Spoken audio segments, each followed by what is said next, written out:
आता ह्याच्यामध्ये या कंपनीचा इतिहास आपण तिथं बघू। तुम्हाला आठवत असेल 2023 ला एक ऍक्सिडेंट झाला होता। ते कुठलं विमान होतं? लेअर जेटचं विमान होतं। बघा इथं आता ते विमान तुम्हाला क्लिअरली दिसेल नाही दिसेल माहित नाही, हे पडलं, हे घसरत गेलं, पाऊस इथं पडत होता, स्पीड खूप होतं, विमानचा टाईप लेअर जेटचाच होता। आता काही लोक लगेच टीव्हीवर बोलायला लागले होते की अरे बारामतीचं जे विमान आहे त्या ILS सिस्टम नाहीये, असं बरेच रिसर्च अभ्यासू लोक म्हणायला लागले। बरोबर आहे, पण त्याच विमानतळावर बऱ्याच वेळा अनेक वेळा मोठे इंडस्ट्रियलिस्ट पासून सगळे तिथं उतरलेले आहेत ILS सिस्टम नसताना।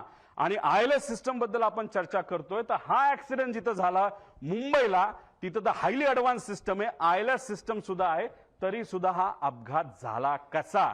त्यामुळे फक्त ILS सिस्टम बारामतीला नाही म्हणून ते ढकलून त्या ठिकाणी चालणार नाही।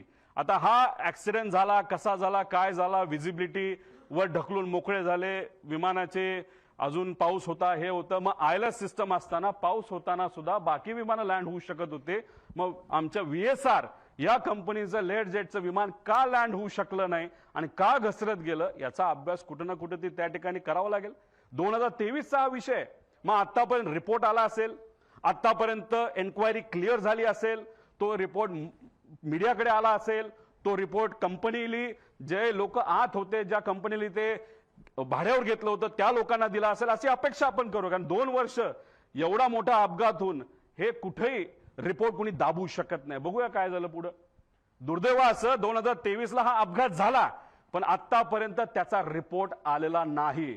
अजितदादांचा दुर्दैवी ऍक्सिडेंट झाल्यानंतर त्या बातम्या जेव्हा अख्ख्या देशामध्ये तुमच्या माध्यमातून त्या ठिकाणी केल्या गेल्या, तेव्हा कुठेतरी DGCA तिथं जाग आली आणि final report soon in September 2023 Mumbai layer jet असं सांगण्यात आलं।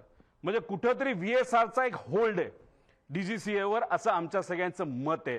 म्हणून एवढा मोठा रिपोर्ट होऊन त्या ठिकाणी तो दाबण्यात आला।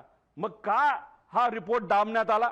हा रिपोर्ट जर आतापर्यंत आला असता, तो जर सरकारपर्यंत पोहोचला असता, तर मग काही गोष्टींमध्ये बदल होऊ शकले असते आणि मग आज आपले अजितदादा माझे काका हे आज आपल्या सर्वांमध्ये इथं असू शकले असते। पण हा रिपोर्ट न झाला, न त्याच्यावर चेक झालं, कसं घडलं याचा कुठेही अभ्यास त्या ठिकाणी झाला नाही। हा रिपोर्ट आजपर्यंत दाबला असं आमच्या सगळ्यांचं त्याच्यामध्ये म्हणणं आहे। बरं ठीक आहे, भारताने हा रिपोर्ट दाबला,